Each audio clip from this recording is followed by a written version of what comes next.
Hey, everybody. I'm going to sit down and have a chat with Relatable Reese. Hip hip hooray!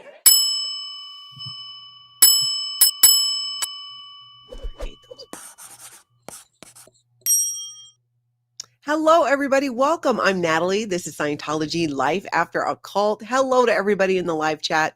Big thank you to the members for being here. And as usual, mahalo to the moderators for keeping the wheels on the bus. We're going to have a fun conversation today with Relatable Reese, as this video is titled, We Left the Cult of Scientology. Now what? So much to talk about. So let me bring her up here. Hello, Reese. Hello. Good to see you. As if we weren't just talking, Yeah. but we were. But Hey, we babe. were. And as you guys can see, this is Relatable Reese and her channel. Make sure if you are not already subscribed or you need to check your subscribe button, do, because people, let me tell you, I take this woman in the shower with me. Okay. That's how, like, if I'm listening to a stream of hers and I cannot stop, I do that with Nora and Liz Gill too. I'm like, you just got to come in the shower. Oh, okay. Never mind. I felt special for a minute and I got strangely turned on. But then when you mentioned two other people, never mind. I thought it was just me. Well, it is you most of the time. Let me say that. Thank you for that. Thank you. Nat, I'm happy to be here. Thank you for having me on your channel. I love coming over to your house, honestly, because you know how to do this stuff more than I do. You're better at it. I don't know about that, but I love having you over, and I really enjoyed being on your channel the last time. It's a lot of fun, and we have no shortage of things to talk about and get into, and of course the chat helps us with that as well. Look at that. Someone's already saying that you're looking incredibly hot and sexy, Reese. People are Well, like, speaking of showers, I washed my hair for you today. So you're welcome. You're welcome. It doesn't happen very often. It's a big deal. I meant to shower. I had this whole day planned. Well, I didn't have the whole day planned. I ended up taking a walk. So I did my live stream this morning, and I've been talking to my chat in the audience about how I realized about 4 days ago that I was not really prioritizing my needs. I was still in this mindset of, the last 3 years or so with Tony's illness and all of that. Just you get in the habit of, like, I'm always home. I can't leave the house after 5. All these things, and realizing, like, okay. And he even told me before he passed, he's like, you better not just be staying in the house. He did. Yep. Because he knew it's exactly what I would probably do. Because though I enjoy meeting people, I'm more of a small group person. I really, I recharge really more being alone or with one other person. So energy wise, I'm more of an introvert, but I do enjoy getting out there and meeting people and being social. I just have to recharge from it. But I realized that I needed to do that. And he used to do so many nice things for me because he would force self-care on me. It wasn't self-care, it was him taking care of me. So I never really learned, I think, self-care. You leave a cult and all of that. And then I was raising children and, and never picked up that habit of prioritizing my needs. And I've been doing it for like 4 days. And it has honestly made a world of difference. So today, after my live stream, I had a meeting cancel and I thought, okay, good, because now I can do this other work. And then I went, you know what? I haven't walked in 2 days. I need to get outside and walk. And I did. And I did a live stream while I did it. And people stuck with me, even though I lost video at one point because I was on this trail. I'm just noticing I feel so much better. How are you with self-care? Baby steps, thank you. Love you both. Love both you ladies. I I'm love always baby on your steps. replay. Natalie, good to catch a live. Can't wait. That's awesome. I love baby steps. It's funny that you bring this up. My therapist, every time I talk to him, he goes, now remember, when stress goes up, self-care goes up.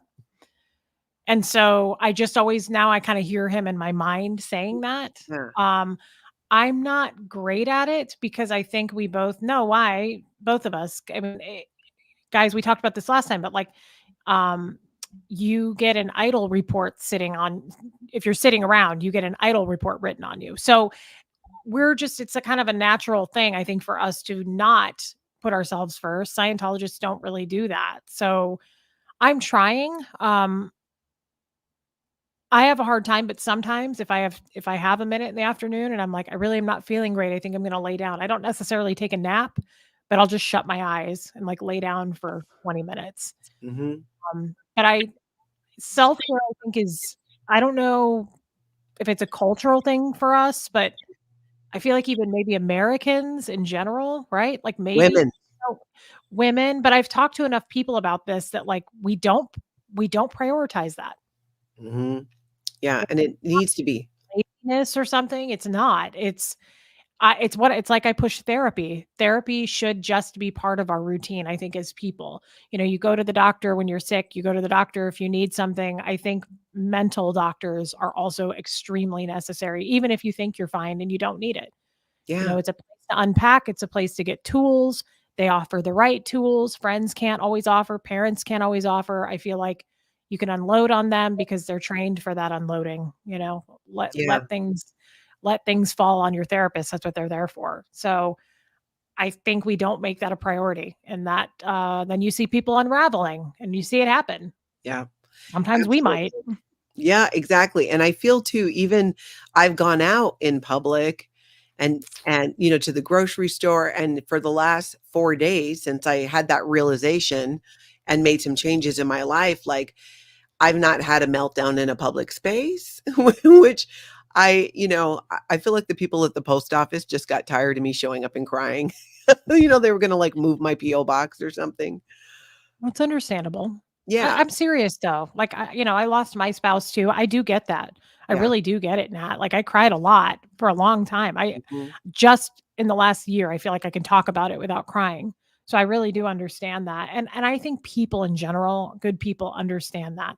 Nobody's really going, "Oh god, not this lady again." I mean, yeah. the It the feels like it when you're the person you're the person yeah. who is crying because they asked you a question, Course, you because know? again, you're not putting yourself in that place of self-care, like, even that is a good example of, like, you know, instead of being like, "This is okay that I'm crying and showing emotion in public," you know, this is goes along with how I'm feeling, and it's okay to feel, and instead, we get ashamed, and we're like, "Oh my god, we're showing emotion in public, and I know people are judging me," and that's not the case.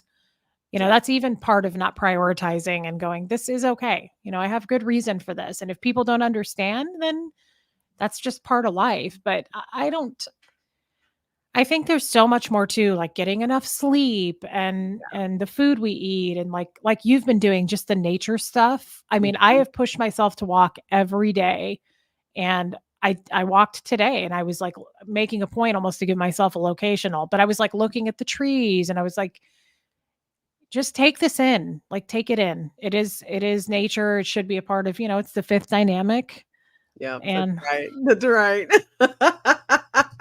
Who's John talking about? Did who make your bed? Is this a bed making thing for you? I don't know who John No, is. I think he's probably John Shamwowski, he's fantastic. He probably is saying that to both of us, like, that's part of self-care. I think Mm, Tommy has said that, like, if you just do one thing, like, get up and make your bed, is what I'm guessing that that's coming from. yeah, and I did. I made my bed. I actually really enjoy making my bed. One of the things that I did was, change up the bedding and Mm, just get something different, different color, everything, yeah, and make the bed and have before I go to sleep, like one of the when at some point in the evening, I'll go into the bedroom and I'll set the diffuser and I'll set the lights how I yeah. like it and the bed, and I'll have everything set so that when I walk in to go to bed, there's a little bit of music playing. It's just this really zen, peaceful Ooh, oasis. I should do that. Tony used to do that for me. He would That's often Tony. do that when, like, in a rough day or whatever, and then it would be this surprise because 'cause I'd go in the bedroom and it would be all set up like that, and I realized, "Why don't I do that for myself?" And I started doing that in addition to, walking and starting to say yes more for over 3 years, I barely left the house after 6 p.m. unless it was work related, if I had to go show a house or something like that. I just was home all the time because it's just we wanted to spend that time together, and it felt weird, like, I didn't want to be going out if he couldn't. Well, that Right. really made me a homebody for a long time, And Yeah. recently a friend was like, "Do you wanna go? We're gonna go to this farm and go walk because there's this whole trail." I'm like, When are you going?" She's like, "Oh, 6:30." And I was like, "Oh, what? 6:30? I don't know if I can I'm leave in the bed. Yeah, like, I'm not sure about this." And I did it, and I'm like, "This was so worth putting a bra on for." I mean, Nice. And this you have to do that, as we well know. Yes, I've been told. It's like, Those "Okay." are bodacious Bahama Mamas. I want to point that out again. I couldn't believe it when I saw the picture the other day. I couldn't blink. I couldn't stop staring. Good for you, by the way. Really Thank you. impressed I and thank my jealous. Polynesian grandmother. Unreal. It was I have those kind of lumps, but it's underneath where my boobs go. So good for you. Good for you for keeping them up top. Um, I'm almost like Tony is like I've never heard of a man like this. Yeah, He sounds like he was absolutely amazing as far as like validating you, but like yeah. really celebrating you, putting you on a pedestal. Like I've Mhm. never had a man do the things that you just said, and I go through men. Oh. I'm shocked. I have never had a man be like, "Let's put this lighting and let's Mhm. light some candles." I'm the one doing that, but I've never had a guy do that. Yeah, he's all about like, he was all about creating that environment and vibe, and he was creative that way. He was just really creative, and he would always change the environment to suit his needs, to make it how he liked it. And that's something that we often him and I would talk about our ecosystems because him and I had different ecosystems. I like things like in my bedroom, it's very I wouldn't say truly minimalist, but a lot less than, Mhm. he would prefer. And like where he played downstairs, where he played music and stuff, he liked to have things out where he could see them. And I don't like to have a lot of stuff out. Like even like with my background here, this is just more for the background. Like left to my own devices, there wouldn't be so much stuff behind me because I like I like to have More less things. minimalist design. I like space. I like having an empty wall. There's something about having space, and I don't know if it's just with everything I've been going through. I've been I had no idea I had so much garbage in this house, just things I've been cleaning out and whether Mhm. donating and actual things that just should be thrown out that don't work anymore, and going through a lot of my own things that I carried around for a couple of years. Like, I had this one container full of makeup samples that I was never gonna use. Just, what am I doing with this? Right. And I so know. I have I those. have found good homes for it. I like that. Good What for is you. your See, that's self-care right there. Go ahead. I was gonna say, what is your ecosystem? Like, what do you find, like, your ideal environment? We're opposites there. You're more like Tony. Yeah. Oh, I am. I mean, as far as what you told me about fashion even with him, like Yeah. we would have clicked. Like he appreciated it sounds like Tony was very liked the arts and things like that Mhm. and I'm like that too.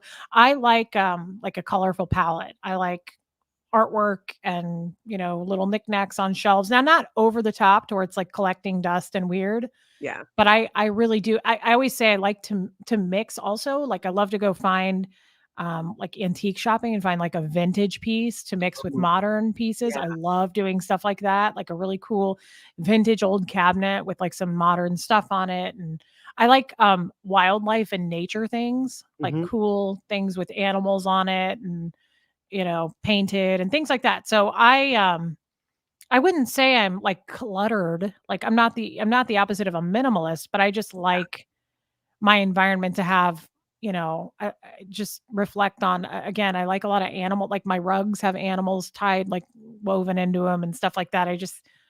Well, and I you're a like big animal color. person too. I'm an animal person big time, yeah. Um, I don't know, I mean, if I had more I always said, like, I feel like too, it's weird, I have everything I want. But if I did have, like, a huge amount of money to spend, if I won the lottery, I would probably, I would want a pool. I think it would be cool to have a pool. Do you have Indoor a or pool? outdoor? Oh, well, I didn't even think about that rich of a person to have an indoor. I was still thinking outdoor, but I guess that's possible too. But I do wanna get a tan with the pool, so w Well, stay tuned. I don't know, but I would like to have a pool with my dogs to swim in, and, Oh, yeah. possibly like a Range Rover because I think those are cool. I like the boxy look, but other than that, I have everything I want. I really do. Yeah. Like, I like my closet. I'm happy with all the stuff I own and my living room and how I design, but where are we going with this? I'm just saying we couldn't live in the same house. I totally get that. We had the downstairs was kind of where Tony was able to just have everything out that he wanted. Yeah. And our agreement was the upstairs would be more where I had the final say. So he had the final say on the downstairs, and I had the final say on the upstairs. And that really for us, that worked.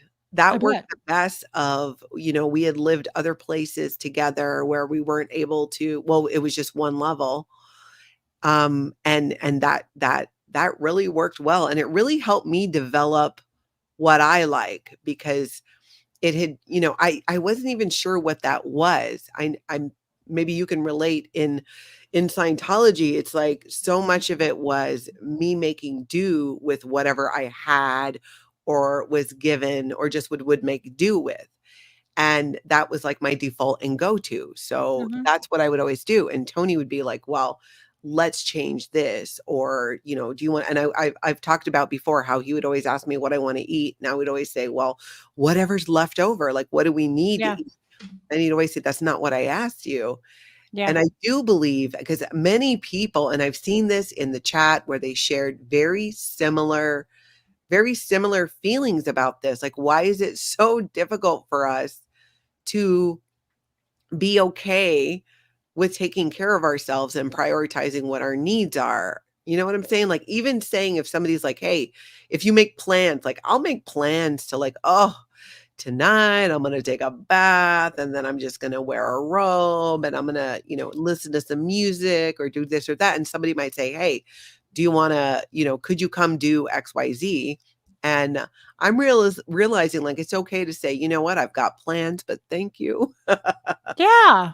And if it's Yeah. something I want to do, or I feel like, okay, am I staying home because I'm falling into that old habit?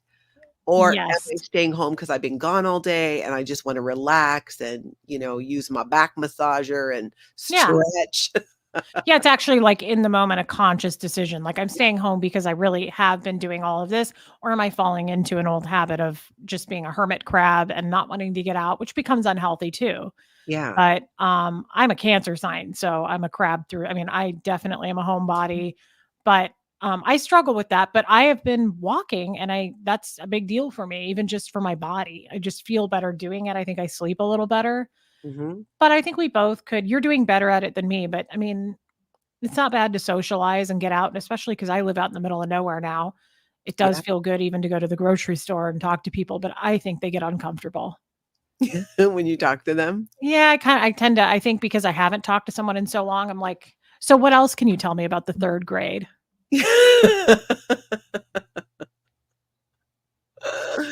It's just so important, though. What's I your mean mom's maiden name? exactly. What's your social? Tell me about your children. How's your grandma? Are those veneers? Is That that hurt. velvet?" Touching people. Yeah. No, it's over the top for sure, but, my people know that. They Yeah. expect it. That's why I stay home. Do you find that though when you do these things, like when you tell me about the walking you're doing, how like do you have a path you walk or you just decide, okay, I'm gonna walk for this amount of time, or do you go by distance? Oh, Lord, no. That's funny. You mean, like, to actually, like, track my steps or something? Yeah, No. yeah. Or do you just kind of go by how like I'm gonna walk for 20, I walked for 20 minutes. Like I went on a I've been walk. doing about 25 minutes a day. Yeah. I lost track today. I went on a walk, and because I was live streaming, I didn't note what time I started, and I realized as I got going quite a ways, I'm like, "Wait a minute, I have to walk back." So as far as I That walked. too. Yeah, Yeah, oh, I definitely calculate it. So this is my I was gonna show you a picture. This is my parents' farm, and that's what I walk because I take my dogs and I don't have to have them on a leash. But yeah. really pretty. Oh my That was goodness. it I've the other seen day. those pictures on your Facebook. Yeah. That is so gorgeous. It's really pretty. So there's a lot of land. There's a lot of land to walk.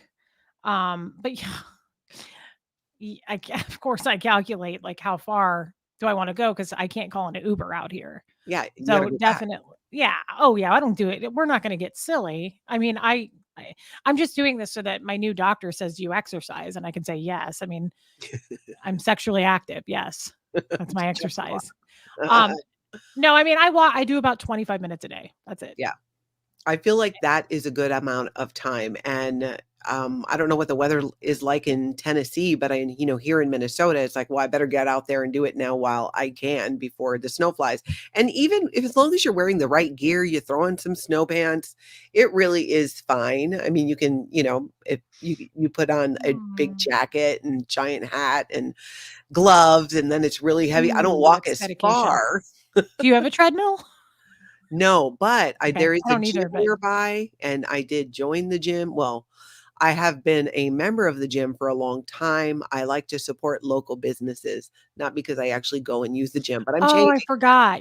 That's right. We're supporting a local business. But you got a membership to support the local business. Exactly, but now Yeah. I need to start using it. So if it's raining or the weather's bad, now I'm like, okay, so if I can't do it outside, which really for me should be my first choice because walking is my speed. That's what I'm up for. I am not a runner. If I'm running, you all should be running. Reese, the last time I ran was running after Dan Dan O'Connor O'Connor to with a pizza shout him box in his down. hand. That's right. That's what I mean. You're far. This I kind of glazed over when I heard snow pants. To be honest, it's not going to happen.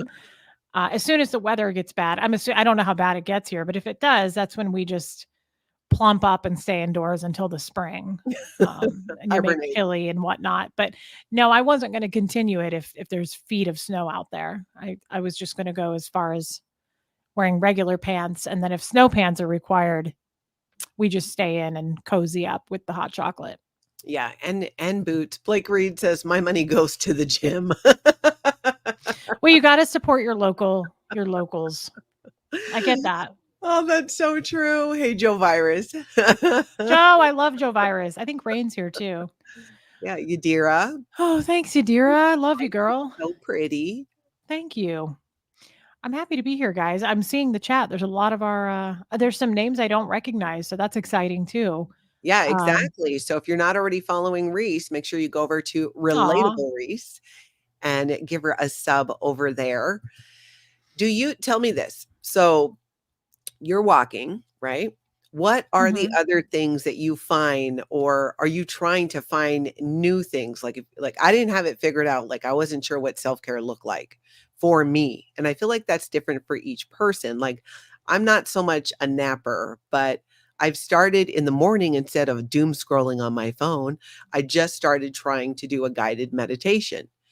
And that has been such a small change, that and walking outside and getting out in nature, going in my backyard even more or the front yard. The other day, my sister slept over.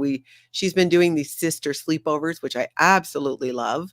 Mm. She comes over, maybe once a week, once every 2 weeks, depending on what's happening, and we hang out, and it happened to be the night of the harvest moon. In fact, I texted you, but I didn't hit send because that's how I roll. I forget, I get distracted and then I don't hit send, because when I texted you today, I pulled it up and I went, oh darn it, I didn't send that last text. I was texting you to say, because it was the harvest moon, a full moon, that it's time to set your intentions up, boobs out, like make those intentions on the new Fupa for moon. me. Fupa out, but that's okay. Yeah. Um, I didn't know you do that on a full moon. Do you? Well, it's what There are some some people. amazing moons out here in the country, though. Oh, I can only imagine. Crazy amazing. They don't photograph well, or I would post pictures. Um, we do need to be more intentioned, don't we? Yeah, that I think is the key. I think you hit the nail on the head right there, is we have to make the decision to do it and do it. And see, I live on autopilot, so it's hard for me to be intentioned. I feel like I fight that because in Scientology, you have to be in present time all the time. And now that I'm not, I almost intentionally check out just to rebel. Yeah. totally know what you mean. Yep, I'm serious because I know that's silly to say, but like my whole life, people are like, get into PT. You're not in PT present time. yeah. And they really shove it down your throat. And so it's almost like you're like, stand up straight and be in present time. And so now I'm just kind of like, I'm going to slump. I'm going to let my fupa out and I'm going to be out of present time. Sometimes I just want to check out and go Yeah, into autopilot. But you're right. We should be more intentioned. The time has come and the but harvest moon is here. yeah, that's right, it is. But I think, though, being intentional about it still means even if you're just being intentional about checking out can be a form of self-care. Rain says she doesn't leave the house unless the temp is on I do not leave the house if the temp is under She 40. lives in California. Oh, okay, that makes Uh-huh. sense. Yeah, a bunch of people saw the moon, though. It was incredible. It also was a partial eclipse, which was kinda cool to watch. Oh, But, yeah, I just ended up putting some chairs in the driveway. We literally sat in my driveway. I found this thing I had for camping, this little solo stove, like a tiny one that you can put on a desktop, and I'd never used it. Fired that thing up, I'm like, "Now we got fire." And we that's sat in the cool. driveway, and we watched the moon come up, and I it was like just this. the most awesome thing, and I thought, "Why am I not" like, I realized, like, okay, I actually like being out during the daytime in nature, but I'm like, "Wow, even in the evening, I like being outside." Before I was more scared because I would go outside. The other night, like, before I started the self-care, a couple weeks ago, I went outside, I think to check the mail, I'd forgotten, and it was really late. It was, like, almost 11 o'clock at night, and I thought, "Why don't I ever go outside? All the stars at night, it's so nice." And then I saw a bat, and I quickly remembered why I don't go outside at I night. was gonna say spiders. I don't mind the bats. I like seeing the bats out here. That's cool. Really, at least Spiders for me. I'm not doing it. They have country spiders here, I find, and they have like tattoos, and I see them carrying around like grocery bags, and they're really muscly, and a lot of them are criminals, mhm, they're probably and not paying taxes. not they don't pay they never paid taxes. A lot of them abandoned their children, and I just won't. I'm afraid of them. There's some large spiders out here, and being out in the middle of nowhere, there's no light. So if you walk into that, then I have to start writing up my obituary and because I'm not going to make it. There's no way. If that were to happen, I mean, I would rather run into a human being with a weapon, honestly, than walk into, wouldn't you? Like, then I don't know. Do you have this fear? Like, if I were to walk into a spider, and I'm not talking like one of your little city spiders, your Minnesota Mm, spiders, yeah, Kansas City spider. I'm talking about the country ones. If I were to walk into that, I'd have to say goodbye. yeah, you just have to burn it down. Spiders, I'm actually okay with because 'cause I'll kill a spider. I don't like rodents, and even the other night when I left to go outside, there was something very large that went across the yard, and I'm gonna choose to believe it was a rabbit. I'm Guess pretty what I saw? what? You're not gonna believe what I saw for the first time. I've never seen one before, and apparently, like, they're deaf and blind maybe because it did nothing. I was clapping, and I was trying to get it to run away because of my dogs. He lives in my yard at night. I have an armadillo, I thought you were and gonna say he's coyote. oh, no, I had coyotes. I used to feed coyotes, remember? I have an armadillo, and he's so cute. And, I can't get enough of him. I think his name's Duncan, but I don't know yet what his name is, but he's so cute. And then during the day, I have a beaver because I have a pond close by, and he Oh, comes into my yard, and we have a pear tree, and he eats the pears, and then if they're bad pears, he gets a little bit wasted mhm. because they're bad, and, it's so cute. You're afraid of rodents? Yeah, I Oh, I do. wanna bring him in. I don't like mice. I can't even buy a mouse trap. Like, I cannot be in the store and be near the mice stuff. It's that level. I have Wow. had multiple times. One time, I was trapped on the dining room table of my house because my husband at the time would not come home and save me when there was a mouse, and I had to stay on the dining room table. Thankfully, I had my phone with me till I could call somebody to come over. I have been trapped. And another time, I was trapped in It's the living terrible. room because it was in the kitchen, but it turned out it wasn't a my mouse, it was a vole, and I just had to open the door so it could leave. But Isn't it interesting what our phobias are on that? Like, I'm the opposite. If I see a mouse, I'm gonna feed the little guy. I'm like, "Do you like saltines or do you prefer, like, a wheat thin?" Really? Oh, yeah, I love animals. So even like in Tennessee, I just saw someone say an armadillo is unusual. They're everywhere. Sadly, they're dead on the side of the road all the time. But when I saw this kid, I had a flashlight on him, I was clapping, and he just kept going. He was just mowing down the grass, and I said, "Duncan, do your thing. We'll go out front." So we went out front instead, but he was so cute. I'm hoping by the time the winter comes, we will be close enough that I can put a little sweater on him and bring him in, and I'm really hopeful for that. He is so cute. What is the No, temperament of an armadillo? Are they it friendly? doesn't matter. We're gonna find out. You're just gonna love on it. Yeah. Alana says, "Big, beautiful harvest moon here the other night and northern lights to the same morning, almost as pretty as you two." Alana, you are so kind. I Thank love you. Alana. Thank you, babe. Um, The night I'm not before, though, sure. I did see the northern lights. I know, I saw your picture, that was super cool. Again, I should leaving come to the house. Minnesota. You Although should. I don't wanna come there when it's snow. You guys are it's no No, joke, you your know when it's winters, but beautiful? Fall, of course, spring and summer. I mean, spring depends on what part of spring, but really, I feel like summer and fall, unless you like to do snow things. But we had such a mild winter last year, and we got hardly any snow, which was really weird. But coming out, yeah, it is that would be weird. so much fun. Oh my gosh, I already know where I would take you. Excelsior, Mexican? yeah, Mexican food? Lago Oh, Taco. you weren't gonna what were you gonna say? Food I or was no? gonna say I'd want to take you shopping so you can help me with clothes. I would love to go shopping with you. We talked about that. I would love to Yeah. go shopping with you. I mean, I love to shop. So, but I also do like to have lunch whilst shopping. Oh, well, that's a given.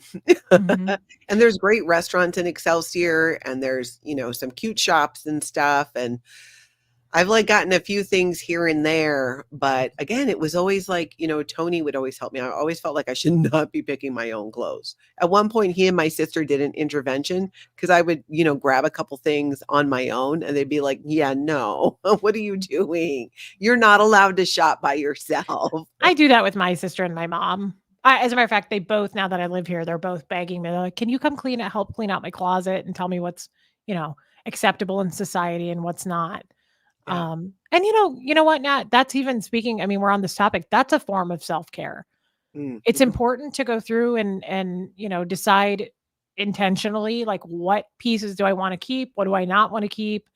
Um, and it feels for me, it feels good to donate clothes, and I Mm. haven't told everybody this yet. I was gonna give a lot of my clothes to people on the channel when we do a meetup, but I actually felt really good. There was a bad fire in a town close by to here, and it was an apartment complex. Yeah, and I'm in, like, all the Facebook groups now around here, and they said one of the biggest things we need is clothing. So I took boxes of clothes, and that kind of stuff is a form of self-care. That feels good to either, like, women's shelters, thrift store, I mean, wherever you wanna donate, but, like, even that feels good on your end because you cleaned out your closet, and it's like you got a fresh, intentional wardrobe here. But also you gave it to somebody who needed it. Yeah. I like doing that. We should probably come do that in your closet, and then we Oh, can for go sure. replace it with new pieces. And Yeah. I love to thrift store shop. I don't know if you're into that, but that's Absolutely. one of my favorite Absolutely. things. Yeah, it was one of our favorite things to do is we would go to different thrift shops, and I would be like, "I don't know, I can't find anything," and Tony would just go, "Boom, boom, boom, try this," and I would look at it and go, "No," and then I would put it on. I'd be like, "Oh my gosh, this is amazing." Almost everything, and it's the same thing if I knew, if I could get help in a store, like, nothing I would pick worked. I love that about Tony. I Yeah, really do. well, his dad worked in men's fashion his I entire think you life. told me that. I think that's Yeah. so cool. I think that is so cool. Nat, though, every time I see you, you look very put together. Like, you I'm have good glad. clothes. Yeah, some like well, the pants I'm wearing do not match this, but often I'm dressed from the waist up. Oh, But same. it's Why something and we don't need the waist down unless it's a different kind of channel, you know what I mean? yeah, exactly. You gotta pay more for memberships for You that. gotta do that one. I'm gonna start one of those up. Stay Somebody tuned. asked me the other day in the chat, and I think it was when I was doing a vertical video, and when you do vertical videos, you get a lot of different people because it pushes it out to different people, and asked me if I had a OnlyFans page. And I'm like, no, but how On much their would you way to pay for one. that? Absolutely. I've been saying I wanna do it. I mean, people have deterred me from doing it, but I'm like, "Why?" I mean, it sounds kinda neat, and if I you can choose what you wanna do, and it's safe. That's what I like. We're not, meeting up with people. I mean, I have been told repeatedly I have really good feet. What if I could just make money on my feet? Come on. I heard We that know what you could make money on. I've seen those things, and they're nice. Like, I would probably pay, to be honest. They're nice. So, I don't know. I think we're onto something, and we should talk about that. Maybe not here. Yeah, exactly. That'll be an offline conversation. Joe Yeah. Virus says, "For science." We need to study your feet for science. And Stasia says, "Thrift stores are the best." They truly are because it's like treasure hunting. Oh my god, We I've found go. so many good things. Yeah, and a lot of there's things what I like about there's a Goodwill not that far from where I live that this one you always gotta find the good Goodwill. There's usually a couple, but depending on the neighborhood, You gotta I yeah. found the good Goodwill because they'll often there's clothes in there that are in being with Tony, I learned the difference between good quality fabrics and not quality fabric, but throwaway Mhm, clothes. And I realized, like, I was pretty much a lot of times a throwaway clothes person because mhm. I'm like, if it like, I remember when we were our first year, I think, living together, at some point, he's like, "Oh, okay, well, do you need the iron?" And I'm like, "What? I don't iron if I can't put it back in the dryer and that fixes it." I mean, just, no. Tony was amazing with his knowledge of that. Honestly, he probably could have taught me a lot. As much as I love fashion, I don't know everything about it, but yeah, good fabrics for sure, and, like, fabrics that breathe and fabrics that don't and things like that, Yeah. but, I mean, I don't you gotta sometimes really spend the money on to get stuff like that. I mean, I get a lot of basics. I don't know if you go to, like, H&M. I love H&M for that reason because 'cause I'll get, like, a lot of basics, you know? We have something like that here. I don't know if we have an H&M. I bet there's one at the Mall of America. We Oh, got I'm the sure. biggest mall in the country. Is it still? I think so. Not the world. The biggest one in the world, I think, is in Canada, but I think we have the biggest one in the country. Neat. I should come to Unless that. That sounds amazing. yeah, it's like, 40 minutes from my house. Oh, yeah. I should Yeah, come up there. I wonder how long of a you drive it should. is. I have a guest room. It is Oh. 16 hours, I've checked. Oh, yeah, no, it'll be a flight then for me. Yeah, no, because when I was in Kansas City, I was like, "Okay, well," I mean, technically, it's 6.5 hours to Kansas City, but, I have to use a bathroom a lot, so it's like 8 hours, and I have to eat, and then I have to, like, look at the gift shops at the Yeah, the trucker stops, as long as you don't and get trafficked. yeah, I know. I don't think it's a hot ticket. They'd have to be able to, like, drag me away, and that might be kinda hard. I know. I think about that though at trucker places. I get Mhm. scared and I always used to say that to my ex-husband Jeff if we would take a road trip. I was like, "Stay close by because as much as I weigh, I realize, but like there is a market for this. And there's probably somebody out there that's into this kind of thing and they're going to roll Mhm. me in a bale of hay and whisk me away and that would be terrible." So just Yep. be you got to be careful. But back to the non-scary talk. That isn't a bad drive to Kansas City. I would drive that. Yeah. That's kind of as far as I'll go though. 16 hours absolutely not. There's Yeah, no well, it way. was another 8 hours to Nashville. Because while I was there, I was halfway like, "Hmm." And That's then a I lot. looked at it, and I'm like, "Well, 8 hours of driving for me means 9.5 hours, really." Mhm. And I thought, Yeah. "Well, that's a lot because then I gotta go all the way back." So I think it's around that, but the flights are easy, it's a direct flight. Yeah, it'd be totally I got a guest room, you'd have your own bathroom. I feel Yeah, like that we would should be do fun to this. just come for like a long weekend. Yeah, absolutely, absolutely. You can help me with my clothing issue, go through the One of closet us could, we could do that. We could go to the mall. We could mhm, get some Mexican food. You could go take an IQ test. I would take a personality test. at the org. Yeah, I think we should wear wigs and pretend we weren't declared. I feel like they would recognize well, I don't know who's there now, a lot of them haven't seen me in a long time. And if Scientology and the Office of Special Affairs is handing out photos, be aware about this woman. I mean, well, I guess they could use the recent Do you photo. think they do that? Like, I always wonder if I went into some org where they don't, I've never been, like Minnesota, like if I went into the Twin Cities org, would they have a picture? Surely not. No, I don't think so. No. I don't think they go that far. Although I remember when I was being handled after I was leaving Scientology, they sent 2 Sea Org members out to meet with me, and they booked this hotel and wanted to meet in this, like, suite that it was really weird because they don't normally spend money on stuff like that, and I went along with it more because I felt like I needed the closure, right? It was like one last meeting with Mhm. that horrible relationship. And so I went and I wanted to hear their song and dance. And as part of it, they did show me, I think it was a picture of Mike Rinder. They had it in the file, like I could see it there.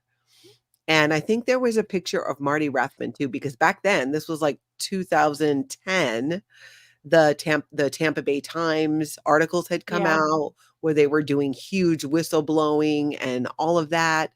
And so then they had a picture, but mostly it was just them pointing out to me what my suppressive acts were. And the interesting thing is, they would just point and not say it. And then Mhm. later on, I realized, oh my gosh, they think I'm recording. It didn't even occur to me to do that. I was just showing up for, the song and dance Oh and my to have God. closure and to be able to They're sit on to there. me. They're on to you? Because remember, I recorded everything. Yeah. I didn't think of that. And you're right. They're only gonna have pictures of the famous people, I would Mhm. think. Like, they're not gonna have a picture of me. But in case they do, I feel like we need to put wigs on and different glasses, Yeah. and I feel like I need to, like, maybe change my voice. Like, I need to talk like Sandy McKenna. Oh, there I you feel like I go. need yeah, I feel like I need to go in and be like, "What is this Scientology? I'm just really interested in this Scientology." We could And say that we're visiting from the East Coast. from the East, where is there not an org? Everywhere pretty much, so I think we're safe. But we could pick a city where Vermont. there's no Vermont. Mhm. Do they talk like this in Well, I think a Vermont? lot of people maybe from New York live there, I'm not Yeah, sure, but I'm from you do up it in New really York. well. I don't know if I could do New York. New York, could I talk well, like, I just have to channel Sandy McKenna. Oh, Natalie. I'm taking photos for the photo album. You can do it, you can do Yeah, it. yeah, I'm Yeah. taking Taking your photos for picture for the photo album, for the photo album. for the Taking your picture. Scientology. Scientology. Yeah, might be hard, or Okay. maybe should we have different accents just to really make it Actually, like I think we need to play it off different. I don't think what can you do? I could do, like, well, a Minnesota accent would probably be not something that which is just a lot of "you You could do betchas." like yeah, like you could be Canadian then. Oh, 'Cause Bo yeah, Beats is Canadian and she yeah, talks like okay. that. Like like boat and Yeah, both sorry. or bars. "Do you wanna eat some bars? Come to Yeah, my house. I just made okay, some bars. We made it's some done. bars." You're perfect for this. Okay, Mhm, I'm gonna be Sandy McKenna. Oh, mhm. she doesn't mind, I'm gonna go in and maybe use her name. I'll change it to Sandy McKinley, and then Yeah, we're gonna go in. This would be so much fun. I wish we could would. have, like, a little camera on our I wonder Yeah, if they would fall for it. See, I would do this if you were with me. yeah. I'd be I a wouldn't chicken. do it I alone. couldn't do it alone. No, we should totally do it. I'll wear a blonde wig, you could wear a brunette wig, Yes. and just say, "Hey, we want a tour. We want a tour to build it." Well, see, I can't even do the accent, but yeah, get a tour. Mhm. If there's enough different people there, either that or we could do this at an org neither one of us have been to. Then they wouldn't know at all. They wouldn't know. Of course, right now, Office of Special Affairs is frantically writing a memo. Get photos out immediately of And relatable they Reese. might look like this, they might look like that. Yeah, that's true. I Might think have accent from New we just York. play it very, very cool, we'd be very calm, and I think I just go in and say, "I love Tom Cruise. Is Yeah, this the Tom Cruise thing? We support him." yeah, Yeah. we love Tom Cruise. Is Tom Cruise here? Could we get a picture with Tom Cruise? Yes. "Can we get a selfie for the photo album?" Yes.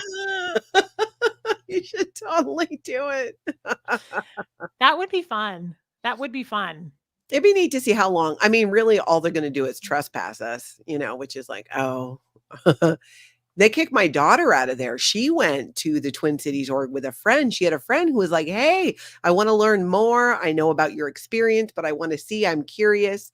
And so my daughter went with her and she got kicked out of the building. And then as she was leaving, one of these staff members who knew her, because everybody loved my daughter Shelby, and people who didn't know Sandy. that she was a suppressive person. Oh, there's Sandy. Sandy said, "I'll never be welcome in Oregon again." I'm impersonating Sandy McKenna. We kind of look alike. I feel like I could pull this off. Okay, sorry, Sandy. I won't do that. I was listening to you about your daughter. That threw me off. That's fantastic. It'd be hard not to laugh. Anyway, she goes outside, the staff member sees her, "Shelby, Shelby, how are you?" And the ethics person from down the street sees this and starts yelling. The guy's name was Chris. "Chris, move away, move away." It sounds like that dude in Kansas City telling you to go F yourself. Yes. Yeah. They're We crazy. we call him not Jerry because Jerry Yeah, wasn't I was his gonna say name. Jerry. Yeah. Yeah, Okay, that's exactly. too much. We That's we too love you, much. Sandy We McKenna. love Sandy McKenna. Yeah, that would be so much fun. And I gotta tell you, I think about this a lot. I went to the Nashville org the other day and just I walked saw around. It was that. started raining. It was lame, but I noticed it was a Saturday at like 1:30. There were 2 cars in the parking lot. And then their huge lot only had the yellow van that said, volunteer ministers. There was nobody there. I was like, "Where's the staff even?" But their curious sign, their little thing they prop up, that was up against the door. Like, I'm wondering, here's my question. Do you think that they probably almost can't trust anybody these days? Like, if someone did Oh, walk yeah. in and say, "I'm actually interested. Is this the Tom Cruise religion?" How are they gonna know if it's really someone or it's Reese in a wig? Yeah, well, I think Reese with in the the streets, Scientology in the sheets. you know How are they gonna know? And I worry about this for them. Christy says, "Y'all crack me up. Love you I ladies." love Chrissy Lynn. That is a good point. I think, well, one, I think Sandy McKenna's accent would be too obvious. And can you I'd imagine have to if we dial it really did down. a tour where we went around impersonating Sandy McKenna? She's right. Like word would get out. They would think it was her. Sandy, who's never been in Scientology, would be declared a suppressive person. We don't wanna get Sandy declared. She's a good person. We don't wanna do that. Let's pick somebody else. We gotta be somebody else. But seriously, I wonder if, let's say, we really were curious, as the billboards say and the T-shirts and such, how are they gonna tell the difference? Like, Yeah. what would a normal, real person say that was gonna come in and go, "Hey, I don't know. I'm wanting to know more about this," versus someone like me who's gonna come in and be like, in a big hat and a wig saying, "I wanna know more about this." I would How walk will they tell in. the difference? I'd have Spot a the name. difference. I bet they drill it. I bet they drill it. Yeah. Well, I think it's true. They don't trust. You can see people who've gone in, they have shared, even some people who start live streaming Scientology and shared when they went in that they were treated. Well, they were genuinely there because they were curious, but they asked them all kinds of questions. Outside the Hollywood Testing Center, when people used to go in there, they would actually ask people if they were friends of Jessica. Jessica Palmadessa was one of the original live streamers and protesters outside the Hollywood Testing Center. And they would say, "Are you a friend of Jessica's?" It's like, They've oh, got to Shelly get better Shelly's at their got it down. tactics. Shelly says you could be a hillbilly from Tennessee, which is also a gorgeous accent. I do have the Tennessee accent. So I could. The problem is there's orgs here. But yeah, I absolutely yeah. Like, yeah, y'all got Tom Cruise in here? We Mhm. want a selfie with Tom Cruise. Yeah, absolutely. I could do that too. I But I feel like that one would be more believable because you could say that you're visiting from the South, right? And then we're visiting the Mall of America. We came for the Mall of America, now we're looking around St. Paul, which is where the org is, and we wandered, and we're curious. I just don't have the Tennessee sayings down yet though. But like I said, one time I came here once to visit my parents, and this guy, they really do kind of say different things here. And one time I was in the back seat of the car and my mom was like, "Oh, this is our daughter." And the guy worked for my parents, and she goes, "She's not going to get out. She's not feeling great." And this guy's neck extended like 14 feet into the back seat of the car. And he was right here into my face. And he was like, "You got the diarrhea?" He was like, "Oh, Lord Almighty." He was like, "I'd rather be beat by a briar bush than have the diarrhea." And I was like, "What the hell?" First of all, your face is close to my face somehow in this back seat.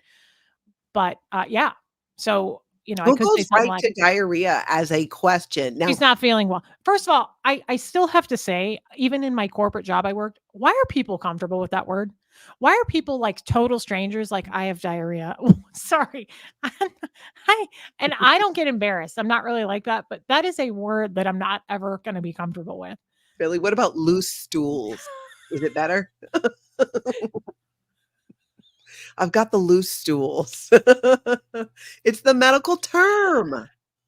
I understand, but it's such a it's an overshare, and I realize coming from me, that's insane. Everybody knows the ins and outs of my unmentionables, but it's a terrible word, and it was so strange. I mean, I'm not it was the fastest, the guy's face, he was like, "You got the diarrhea?"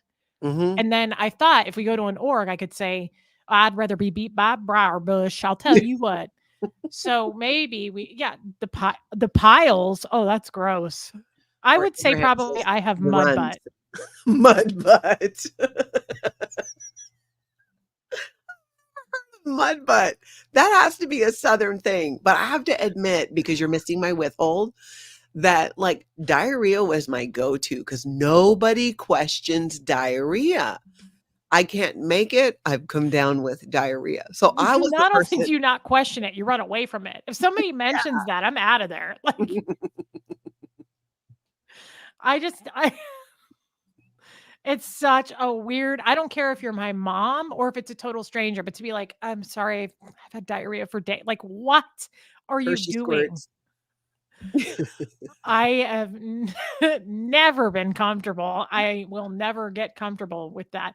Do you admit it then? Do you say I have Shelly?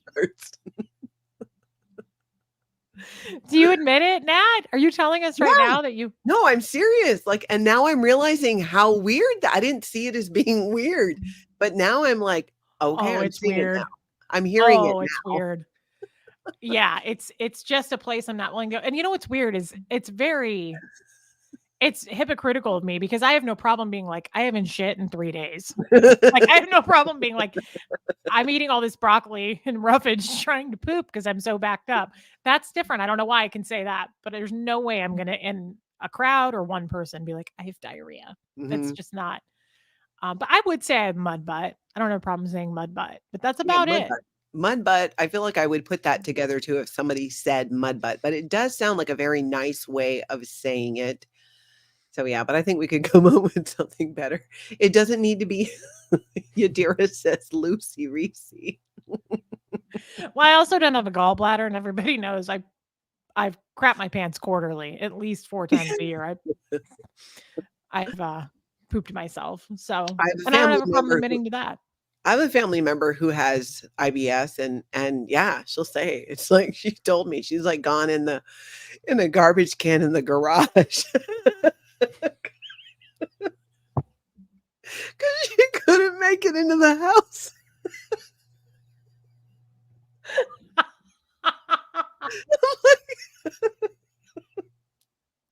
It takes This work. I'm like, person's gonna be pissed at you. it could be anybody. Oh my god, she pooped in a trash can? I mean, it's better than pooping your pants. I've done that, so I mean, I'm so used to doing it. If someone's with me, I'm like, "It just happened. It just it happened again." Do you I have got it. stomach issues? No, I don't. I just ever since I had my gallbladder removed, if I have any kind of food that's, like, greasy or too much fat, I might as well put on a diaper because 'cause I'm just gonna shit myself. Yeah, Rain says if you haven't crapped your pants, you ain't living. Yeah. Yeah. Yeah. No, that's like a burn your clothes. That is like Oh, I was gonna say, do you know how honestly many pairs of underwear I've thrown away? I'm like, "Oh, I just crap myself. I'm gonna take these off and toss them." That's why I buy the cheapies at Target because I really just go through them. At least you have a solution for it. And it And does it is encourage weird. better eating, It better. does, but then sometimes I'll eat something really healthy and I'm like, "I hope I lost weight. I feel really good." And then I'm like, "Oh, it happened." It's weird. Sometimes it just happens. I don't know. But I remember my first husband said once, he was like, "You crap your pants like more than any adult should ever shit themselves. Like it happens to you a lot." I pooped my pants at the New Year's Eve event at the org once. I had tights on. Were you sitting? Paint, like, set the stage. I need to hear this. I Um, want every detail. It was a packed house. Dan O'Connor was close by too, and I'm sure you can smell it. It was so bad. And I didn't know. It just happened. I mean, usually I would be at least on my way to the bathroom like your friend who used the trash can in the garage. We know it was you. It's okay. I would rather crap my pants than drop trowel and figure out how to get over a wastebasket. I mean, I just don't think I could do that. So it Yeah, definitely, that's messy in itself. Like you'd poop down your leg, I'm sure, doing that. yeah. No, I was just sitting there. Frank says, I was once on heavy medication. I woke up, needed to use the bathroom, was so groggy. I didn't realize I had my briefs on, sat on the toilet, and catastrophe ensued. Oh, that's sad, Frank. I'm sorry to hear that, but thank you for admitting it to us. Of course, I'm over Um, here laughing. You're all, oh, Frank, I'm so sorry. I'm like, Ha ha! Frank crap his pants. Uh, well, you did in the garage in the trash can too, but it was not me, but I will admit mhm. to the part of what led to me figuring out that alcohol and me did not mix was an incident where I had spent the day with friends. There were friends in town, and it was like a brunch to the Mexican restaurant and some Ooh, margaritas to the ooh. brewery and then beers because these people were in town. And then we went to go watch live music. And I was so drunk. I went to the bathroom. We were watching this musician, this band. I go to the bathroom and I I use the bathroom and then I go back to my friends and I'm like, "Oh," I'm like, "I gotta go because I peed my pants and I don't know how I did it." Because 'Cause I'm like, I remembered I said this is how drunk I was. I couldn't even fully remember what I had just did, that I had gone to the bathroom, and basically what happened was I was so drunk, I sat on the toilet and never pulled my pants down and just peed myself. And then in my drunk mind, took my pants off and thought, well, I'll just take the underwear out. And where am I going to put that? Behind the toilet, because I'll just come get them later. Oh my god. Then I But you go were back. drunk. Yeah. That's different if you're drunk. Like, I feel like you get a pass. People do weird things when they're drunk, but they also probably crap themselves, pee themselves. They puke in their purses. Like, people do stuff when they're drunk, right? I was sitting in a New Year's event, just filled filled my tights with Dan O'Connor right there. So It did was you, I mean, like you actually, like, not to get too graphic, but oh, are we no, talking? I did the walk of shame like I have never I was so embarrassed. I didn't know. I think I might have laughed or coughed and it just shot right out, and I was like, "Oh my god, it's warm." And, it was a problem. It was a shame because, again, I had my Spanx tights on. I remember I had, like, a really cute dress with tights, back when tights were a Yeah. thing. And, What did you yeah, do? I went to the bathroom, took everything off, threw it away like I do always when I crap myself. And, it was really cold because it was New Year's, so, I told my husband at the time, and I was like, I just did it again. I just crapped myself." I said, "We're gonna have to go." And, it was during Although the event. to be Yeah, honest, I would maybe shit myself to get out of a Scientology event. I've I never did. thought of pulling that I one. never felt better, actually. I was happy driving home. I was like, "This is good. We got out." It just started, and the lights were off, and yeah, it happened, and No one's it gonna was try bad. and stop you from leaving if you've crapped your pants, even at a Scientology event. Hey, that's you get a pass at the even yeah, even the people at the door with the clipboards that are trying to hold you back are like, Yeah. "No, you Joe says, stink." "My worst moment was sleeping in bed and needing the toilet, and for some reason thought I was on the toilet and peed the bed. I I've was in done my that. 20s." I've had dreams where I'm peeing on the toilet and I've peed in bed. Have you ever done Really? that? Yeah, No. I've done it Were like you twice as an not adult. drunk? No, I don't drink, but I've just had dreams where, like, I'm peeing and then I wake up and I peed. Wow, those are vivid dreams. I cannot say that yeah. Yeah, I don't think so, but I've heard of that. I've heard of that. I feel like I heard that Mhm, from somebody else, so I'm sure that mhm. it's totally a thing. Kraken Studios, speak for yourself there. We've all peed the bed. I mean, I do feel like we've all crapped ourselves, but some people don't like to admit to that. And maybe some people haven't, but I feel like we've all had a case of mud butt that didn't Yeah, make it. yeah, at one time or another, and one time or another. Yeah, it's a Mhm. horrible feeling, Joe, you're right.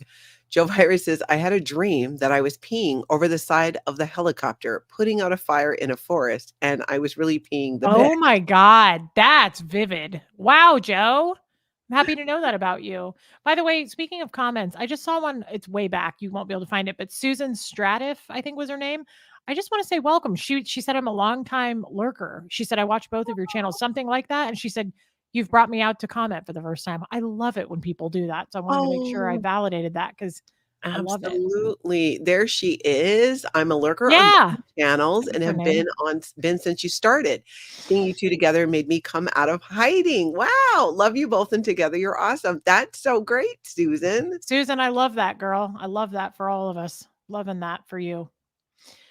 Yeah, I'm sorry that Natalie came over to your channel, and this is why I don't go to other people's homes because I can't seem to. I'm incredibly awkward and bring up the worst in things. But you know what? It's actually right on point with self care. Yeah, yeah, You got exactly, to get a exactly. bidet. You got to be you. Yeah, I you got love to a clean bidet. yourself up. Me Yeah, too. Elena says, "I see Gertie poolside as Bo stands by fanning her." I could see that for me too, Helena. I love you, girl. She's Australian. I don't know how she makes every show. There are certain people that are in way other parts of the world that no matter what time I go live, they're there. That's amazing. Wow, that is amazing. She That is joins my Zoom call every month and it's 3 in the morning. She has to set an alarm. There's 2 Aussies that do that for my Zoom call. wow. Sandy has a cast iron bladder. That's fantastic, Sandy. I have a hamster bladder. It's small and it happens. But good for you, Sandy. Sandy McKenna. Sandy McKenna. Yeah. What a fun talk. Was this not a great talk? You needed this. I think more I than think me because I poop my pants a lot. So it's not really it's another day at the office, but so when you walked out of the org, like, did anybody say anything? Did they know? Or were you I told just my like, in-laws and I think I just basically was like that southern man. I was like, I got the diarrhea. I think I just was like, "I got I diarrhea"? just I mean, everybody knew that I was no longer wearing tights. It was January. And I just said, I just had to throw my lower half of everything I was wearing away and we have to go home now because Wow. got the tum tum problems, got the mud butt. Well, welcome everybody from Club Brain Fog, doing a room raid and catching the last of the diarrhea situation. You gotta have a good poop talk once in a while. Stasia It's says, happens. "You should do a poll to see who didn't guess the conversation would go this direction." Well, with me here, it typically does. And again, I apologize. I know it's not for Don't everybody. apologize. No, Some of your chat probably doesn't like that, but they're here that's for why it. stay on my own channel typically. Yeah, I think it's a great thing. And just and be think about too how many people who might have IBS or other things where it's an actual issue and it happens and to know that it happens to you might make them feel, Oh, better about it. Nat, do you know how many people I bet at least 5 in the last year have one person put it on Facebook and she said, Reese, I was at Home Depot today and I pooped myself. And she was like, I just want you to know because it actually made me feel better that you talk about it. Like I've Yeah, had people reach yeah, out to me and say, one person said I was driving in my car and I crapped myself. And she was like, I immediately thought of you and how like this happens. You yeah. know what? If you can touch the hearts and colons of certain, Mhm. it's relatable. Yeah, it's completely relatable. Kraken Mhm. Studio, I'm here for the awkward authenticity. Well, you're gonna get a lot of that because we're figuring it out and figuring out.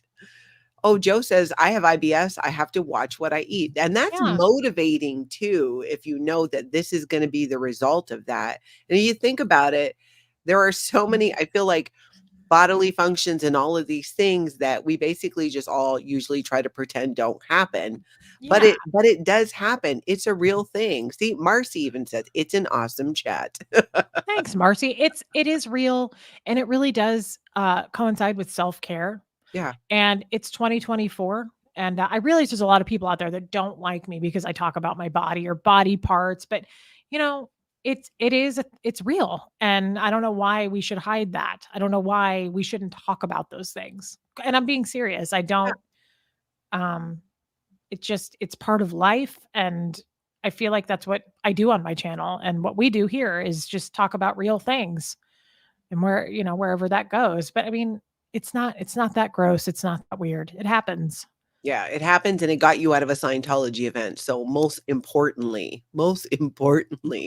I think I did eat a lot of Taco Bell before every event, hoping that would happen again, oh, honestly, because those events are long. The New Year's event, I mean, they're like 4 hours. oh my gosh, yes, I forgot about that. You're They're so right, long. especially The the the New Year's event. The New Year's event, the LRH birthday event, it's so long. They're so long. So, if you can get a good mud butt in your tights Mhm. to get To out of keep it, it if there's any under the radar people watching, you're welcome. yeah, Next event. What's the next one coming up? What is this? September? Probably New Year's. The yeah, next big one. Of Auditor's course, Day there's just events all the happened. time. Yeah, Yep, well, Auditor's Day. actually, the IS event, the International Association of Scientologists in October, I think. That's a long one. Auditor's Day was always really short at our org. It was not very long. Well, They would and hand wasn't out it a local event too for a Uh-huh, while? yeah. They would hand out the awards for, like, who had the highest auditing hours, and there's always, like, 2 auditors at the most. So, I mean, there's not enough awards to go around, and it was over. It was always really quick. Yeah. Do you when you used to have to go to the events, because events in Scientology are pretty much mandatory, like, you have Mhm. to show up. Yep. They know if you're not there. Would you sit through the whole thing or, like, did you find it where you could just sit there and engage, or did you daydream? Like, what was your experience like when you're sitting in those events? Ugh. You know what was interesting is now that you say that, I remember looking around and a lot of the older people, which there's a lot of older people in Scientology, would be Yeah. sleeping. That's true. It was either forward or back. They'd be like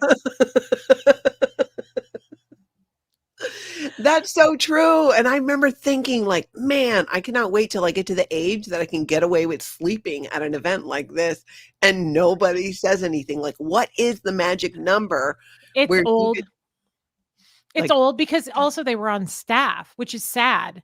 oh, So you're on staff all day putting in your time, and then you gotta do a 5-hour event, pull that extra. So, yeah, I mean, a lot of people would sleep. I never slept through events, but, I'd try to look at my phone, but that's hard to do when you're in the dark because then it yeah, shows. yeah, they'll And know. they say they'll say something to you if you're not paying attention. At least they did to me. So I think I paid attention. I would watch, but it was, hard to understand a lot of the events, like, it was I don't know how much you feel Word that way, but it salad. was word salad and nothing but statistics, nothing but in other countries. So, like, in Guam, we're up 57% since we handed out these Way to Happiness, and I remember just being like, but it was exciting because I believed them. Yeah. Milan was a big one. They were like, "In Milan, there's no more crime families. They got rid Well, of they them all cured because of the crime Way and to Happiness." homelessness in Portland. They announced at an event Absolutely. like a year ago. But you're Mhm. right, the way it's communicated, I think the word salad is part of the hypnotic part of it. Good If word you for that. yeah, Yes. if you hear Like a David trance. Miscavige's speech, yeah, or you read it and you're like, "What is he even talking about?" Because it's like, "Well, in the Twin Cities, never before since the dawn of man, when the cavemen first roamed the earth and And then did it not." shows horses running out. So then they give you some pictures of things Mhm. and, like, all the fire, and they've got the torches, and, it was, I'm glad I'm not the only one there. And you Yes, the remember how he building would music. stand at the podium and, like, put his hands and do you know how he talked? It was so, like, how would you describe him talking? He'd be like, "And furthermore, on this very day," like, it would go up and down the tones of his voice, and it was Yeah. so kind of captivating, but also like, who talks like that? Yeah, like, you don't talk like that as a real person. It was very much well, he would my understanding is drill it over and over and over again, and, plus there Mhm. were teleprompters there, but have the speech, but you're right, his hands were always the same way, and we're talking about David Miscavige at these events, and Sorry, then that's my bra. Sorry. He just put his hands I was trying to be like you, but I don't they've never even met each other. There's no cleavage at all. I was trying to be cool. I was trying to fit in on your channel, but my fupa is touching my thighs. They know each other, but my boobs have never met. He always put his hands out though. He always put his Yeah, hands out like really wide and it was like but a do you remember? stick. Yeah, but do you remember he would talk and he would like turn his head and it was very robotic. Mhm. It was Yeah. it was, but also kinda captivating. I don't know, it was different for me, but I would watch and I just remember thinking, like, "I don't understand this," and then I'd go, "What word did I pass?" You know, because I would you're right, it was word salad, Mhm. and I He had think so that's much why mo they had to last for 4 hours. It would be 4 hours long of him talking. Mhm. Especially once he started getting rid of the other management people that used to come and Mhm, talk. Then it used to be all these people. David Miscavige was the MC, and then it was speaker, speaker, speaker. It was like he was, like, hosting the Oscars. But mhm, eventually, it became he was the just only him. one speaking and Yep, just sharing these, like, long and oh my gosh, don't even get me started though on the standing ovations. Just each time, if it was L. Ron Hubbard or for David Miscavige, you have to mhm, stand up and you don't want to be the last one. You don't want to be the first one to stop clapping or sit mhm. down. It's such an act of defiance. Yes. Yeah, I remember I mean, I don't know how if you can remember, I remember when Mike Rinder would talk. I remember when Heber Gents would go out and talk, and I remember Heber Gents was my dad's favorite speaker, and Okay. then all of a sudden, it was just David Miscavige, and that was so weird, and nobody questioned it. Did you guys question it? I remember no one being like, "What happened to Mike Rinder? Where's Heber Gents?" Like, there was a lot more of them, Yeah. and Miscavige was a very small part of it in the events, and then all of a sudden, it was all him. Nobody Mhm. questioned that. I remember thinking, and I think I've mentioned something to my husband at the time, just, have you noticed that it's mostly just David Miscavige now? What's up with that?" But I'd also been so used to not questioning people who go missing because in Right. Scientology, You don't not wanna to do that. ask. You just Yeah. assume that either they were busted or they blew or maybe they were on a mission somewhere in the Sea Organization. So we just never questioned it. Mhm. Little did Mhm. we know that many of them were locked in a double wide In a trailer on the in a international hole. base. Yeah, Yeah. that's horribly sad. That's do they still have the hole? Well, I think they got rid of it because word had come out when the Tampa Bay Times articles came out, and, Mike Rinder was whistleblowing and telling all about the hole, Marty Rathman was. It's all in Mike Rinder's book, A Billion Years, and it was just story after story, and other people, Jeff Hawkins wrote a book about it. There's been multiple people who experienced that who then came out, and of course, the most famous one of all would be Debbie Cook, who ran the Flag Land Base in Yeah. Clearwater, and she ended up Mhm. being sent to the hole, and then after she left and had left the Sea Org, Scientology went at her because she sent out this email to all these Scientologists that she knew because she would have been considered one of the most popular Scientologists, I guess, if you put it that way, right? Being the Mhm. head of the Flag Land Base.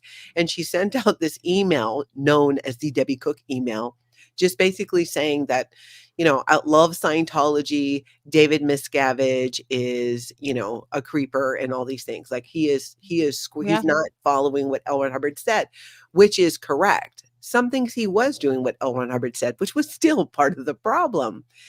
And she ended up they sue her or something, they go to court, and she testifies on the record of what happened in the hole. They took a break, and Scientology That's right. brought her to court. Scientology brought her to court. We're trying to get money from her. Ended up, She "Here's a won. blank check, you write it, and stop talking. Just And stop." that was the last time they took anybody to court. Yes. I yeah, they won't they obviously learned from that. Yeah. Nobody has been in court since, I think, in a courtroom with Scientology, like, pressing. They You're just totally settle right. outside of it, I'm pretty sure. Yeah. No, you're absolutely right about that. They don't. They can't. It's just They can't because people will say on the record now in a court of law what that truth is, and they can't have that happen. They learned their lesson with that. So, yeah, I mean, enough people have talked about the hole that obviously it existed and they try to say it didn't. But Yeah, I wonder if I'm sure there's still a hole. I'm sure there's a version of it. It's just not yeah. that specific location. Because where are those people? That's the whole thing. Where are they? Where's And Heber where do Jack? they go when they punish people? Yeah, they have to have some place for them. Or how is it now with because David Miscavige, I've heard, is not really at the International Management Base as much. He's at the Scientology and Media Productions, which is in Hollywood. So it's kind of Why? is it Wonder why he's still there. because they're doing, I guess, all of the production of Scientology media out of that location. I don't know if they moved all of Golden Era Productions there or how it works, but right there in Hollywood. So he wouldn't always be on the base, which what I would imagine would make things better. I mean, the man's wife, who was banished, but I don't know. In my head, I know she was definitely banished, but maybe she's happy to be away from that man.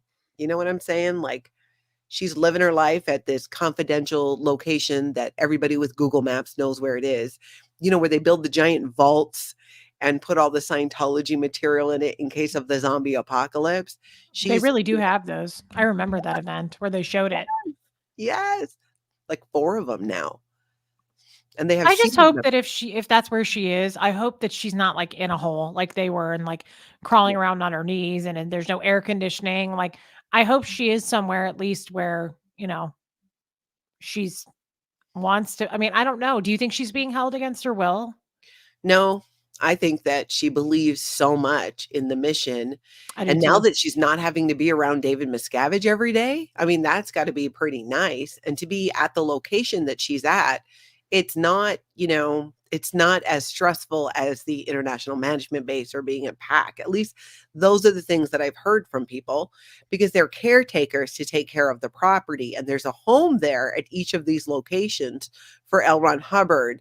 I guess when he gets back from Target 2 or whatever it is, a Target run. I don't know what L. Ron Hubbard is off doing or what they believe anymore. He would have already turned 21 and come back if that was the case. So he doesn't have to come back. Like, does he not have a billion-year contract? But everybody else has to come back. That never I made always wondered that. As a Scientologist, I always wondered because, they had the office for him and even in every org, you have to clean it. There's the office for him. Um, I mean, I never questioned it because we don't question things, but I always wondered in my head, like, where is he and when is he coming back? He left in the 80s. Like, is he coming back? I always assumed they gave the impression he was coming back. Mhm. Is anybody questioning that at this point, do you think? But, like, I think the same thing about the OT levels. All this time, we've been told 9 and 10 are being released, 9 and 10, and it's not gonna happen. I mean, don't they at some point go, "Okay, but maybe not." I was a Scientologist, you were a Scientologist. You don't step up and question those things. No, but I bet you people wonder, like Jessica here saying, "Okay, so the fact that he never came back, does that not tell you something? Even the founder is happy to not be around David Miscavige." So true. Yeah, it's true. No, you were still in Scientology when the South Park episode came out sharing I about never saw it. body. Oh, you didn't? Mm-mm. Oh, you gotta watch it. It's probably on some type of streaming. It's completely accurate. Have you been exposed to the OT3, the Xenu and stuff story since you left? What were you like? Were you ever some people I know, even though they knew they were leaving Scientology, you're still kind of afraid. Like even when I left, I thought, oh, what if what they're saying is true? And it's just that you have these doubts about yourself because they want you to think the irony here. It's like, okay, let me get this straight, Scientology. So you raise us from kids to eventually be Sea Org members and have us do training routines so that we can confront and shatter. So we become desensitized. We get thick skin. We learn the game. We know what the rules are. And then, you expect us to not, turn it back on you at some point. I mean, Yeah, I mean, no, I didn't see that episode, but I did Google it.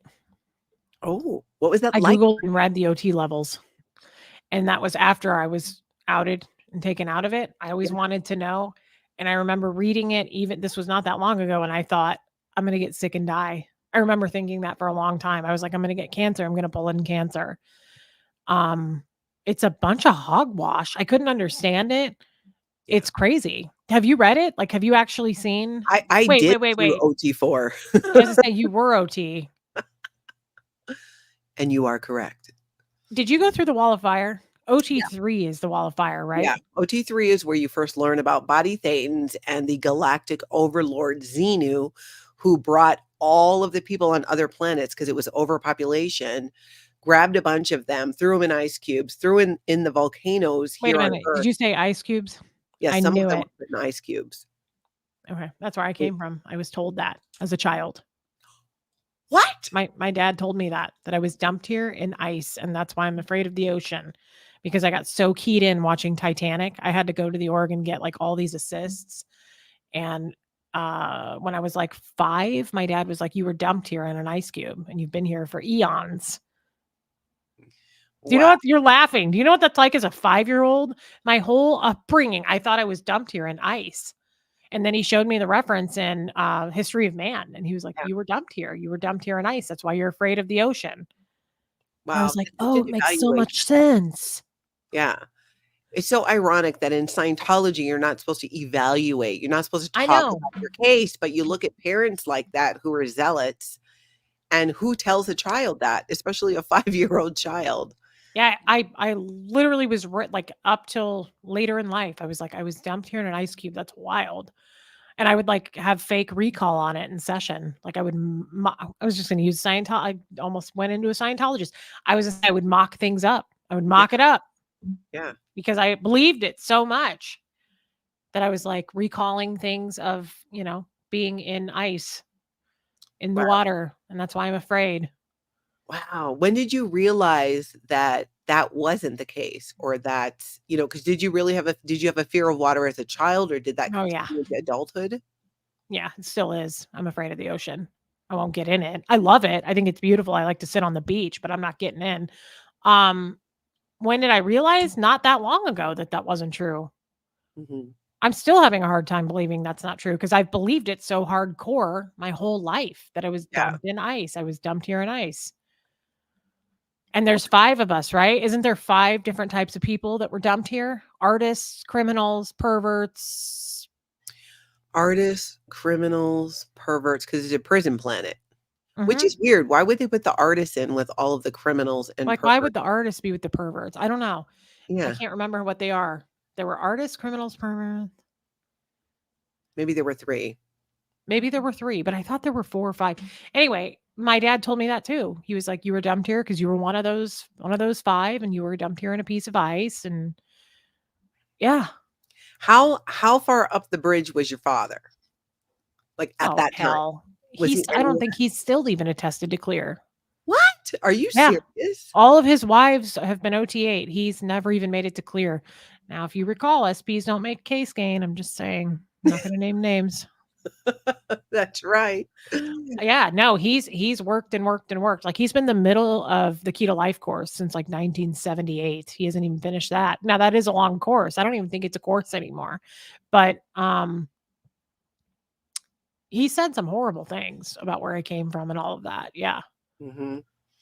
What a piece of work. I hope that when I do eventually visit Nashville that we run into your dad. 'Cause Whenever I go out and about, I'm like, what if I see him? I always hope I'm going to. And if I did, Nat, I would hit go live on my phone so fast. yeah. What would you say to him?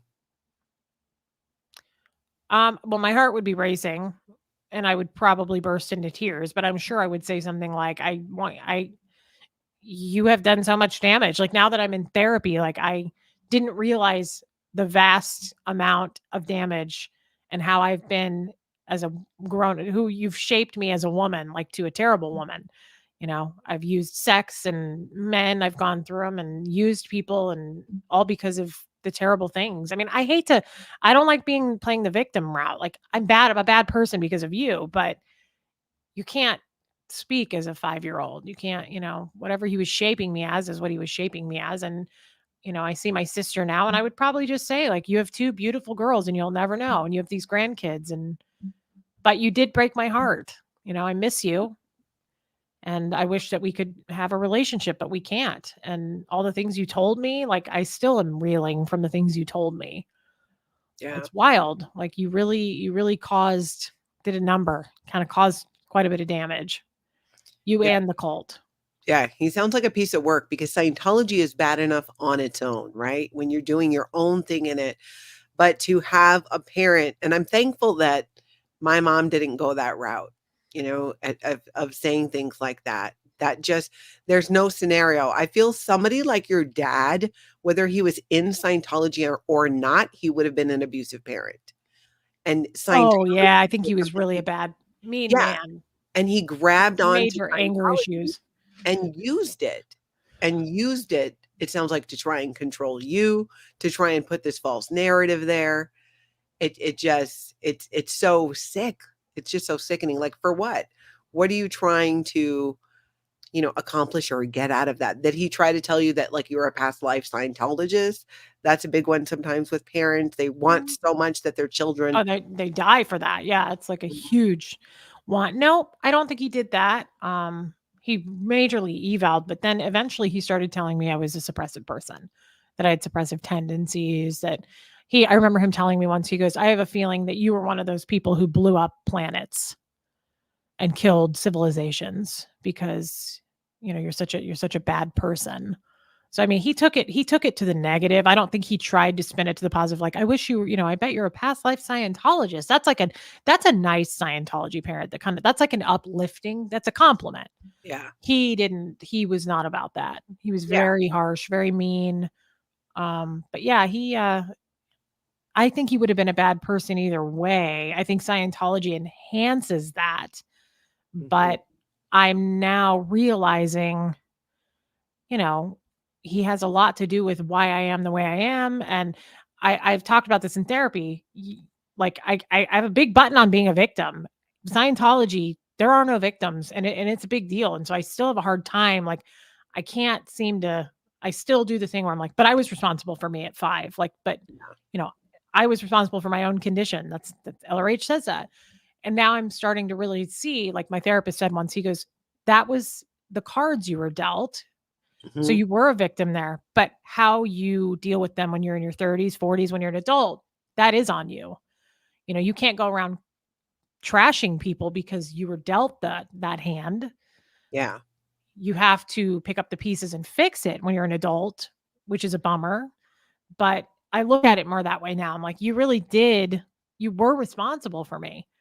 Mhm. And I'm disappointed in you for that, and you've gotten away with it. I hate that you've just had this happy life, and you're just this really wealthy man and you're always successful, and I wish you Do would you have had think to he pay really for is, this. though? Do you think he really is? He could maybe, financially be in a certain place, but I have a hard time believing somebody like that who would do that to a child is really capable of wanting or experiencing joy and happiness, right?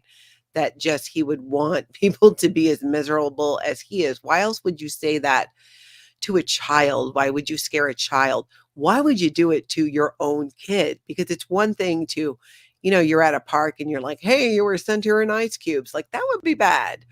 But with your own child that way, I feel like your dad, it probably has some definite, like, I mean, just, I think that he is one of those people who really gets off on being powerful. I think that he gets off on mm, intimidating kids, people. He likes to be at the top of the totem pole. He's the top dog. That's how he is. He's very alpha. He thinks he is. And he also is very wealthy. So he kind of is like, yeah, I can do whatever I want. And so I don't know. I would say, is he happy? Probably not. I mean, but he thinks he is. I think that he got great joy out of seeing me scared and, you mhm, know, afraid of him. And, he made himself big, and he was very intimidating and had a bad temper. And I mhm, think he enjoyed scaring me, and yeah, I walked around scared most of the time. I mean, he screamed a lot, and, you know, I mean, he made us, it was crazy. Like, we had to, we were in Omaha, there was no org there, but he was the org. So we were forced to set up chairs and, doing TRs all the time, after school nonstop. And so, yeah, I mean, I think there to a degree, he enjoyed that is what I'm saying. He got Mhm. joy out of that, you know? Yeah, very sadistic in that way. Mhm. Mhm. And the beautiful thing about it is, he didn't kill your spirit. He didn't it's there's things to work through and that you've worked through, but you're here and you're doing this channel on YouTube and you're connecting with so many people and you're being very vulnerable in sharing your story and, what like your truth and your experience. And it sounds like he never had a relationship with the truth. You're talking about it to so many people, and he's a coward. I mean, he can't even face you on it. He is the coward. It's like you are here, he is down here, you know? Yeah, I don't feel that way still, though. Like, if I saw him, I'd be terrified. I Mm, would go yeah, back straight into that, like, feeling of fear. I would try not to. I mean, I'd try to, you know, stand up straight and remember that I'm 40 and, have, yeah. but, um, he was a scary man. He always intimidated me, and I find it weird that, the men I pick tend to be, or, at least my last relationship, people who do that very thing. They use intimidation tactics and fear and yell and, you know, to be scary. And it's terrible. It's terrible. So I don't know. I do blame him for a lot of things though. And I do often think, how different would my life be if I at least had one of those Scientology dads that were supportive? Like, I saw parents in Scientology that were not like that, Yeah. that actually liked their children. I Mhm. think, what would it be like? Like, if I could have gone to school, like gone to a prom, if he would have been like, good for you, go to college and been supportive, that would have been cool. I wonder how different my life would be. And if I wouldn't hate myself so much. Like, I Mhm. hate the way I look. I think I'm ugly. I'm not successful. I'm not smart. Like, I think those things all the time. Like, I could never go to college. And if people are going to get mad at me right now for saying that, but that's just truly where I'm at. Like, I truly don't know a lot of things the rest of the world knows, like it or not. It makes me feel dumb. And so I think, man, Well, if you there's had been uplifting and like Mhm. showed me the way with some good guidance, I probably would have shaped out to be a better, well rounded human who didn't just get divorced for the third time. But that is on me too. I can't blame him for that, right? Mhm. But I Yeah. wonder if it would have shaped me differently. The I beauty do. is you're now shaping yourself, F I that guy. am. I'm It's like working on it. Yeah, yeah, I'm definitely working on it.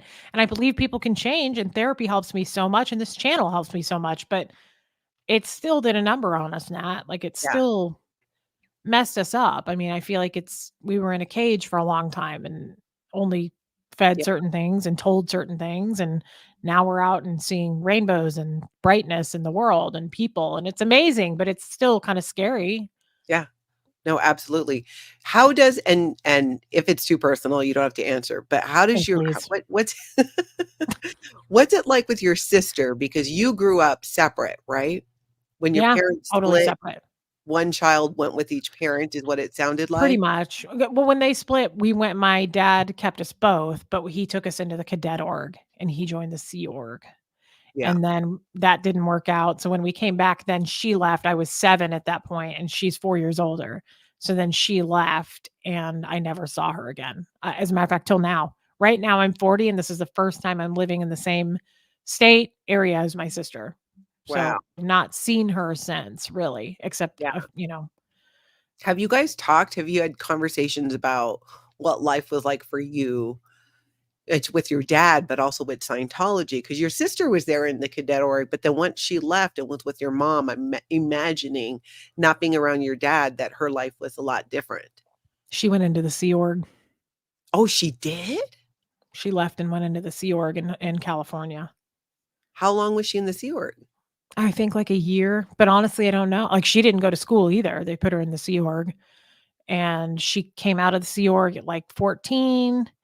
Um, she didn't live with a parent at that point. She went to Omaha and started doing drugs and like living with some older guy, and she lived on the street. Like, it was bad. It was really bad. And my dad was in Omaha, and she tried to show up at his house, and he was like, "You're a degraded being. Get the hell out of here." And she was 14. So, no, we've had one discussion about it, and that was about a year ago when I came to visit. and I was crying. I was very upset because she was telling me things I didn't know and filling in gaps for me. And I remember asking her, I was like, "Did you go to high school?" Like, I realized I didn't even know that about my own sister.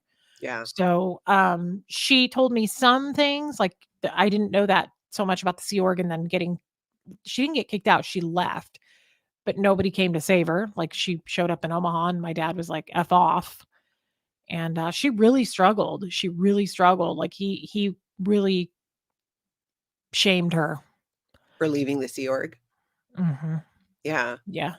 Yeah. I get that. I totally get that. My sister and I, there's things I find out all the time, and I've been out of Scientology for 14 years, things that happened to her as a teenager in the Sea Org. Almost every time she comes over to sleep over now, there's a new there's something she's sharing with me that she either remembered or, I think for a lot of it, she just put it in the past, but doing this channel, we're having more conversations about it, and she's starting to write down the things that she remembers and experienced, and Wow. it just blows my mind, like, how I didn't know.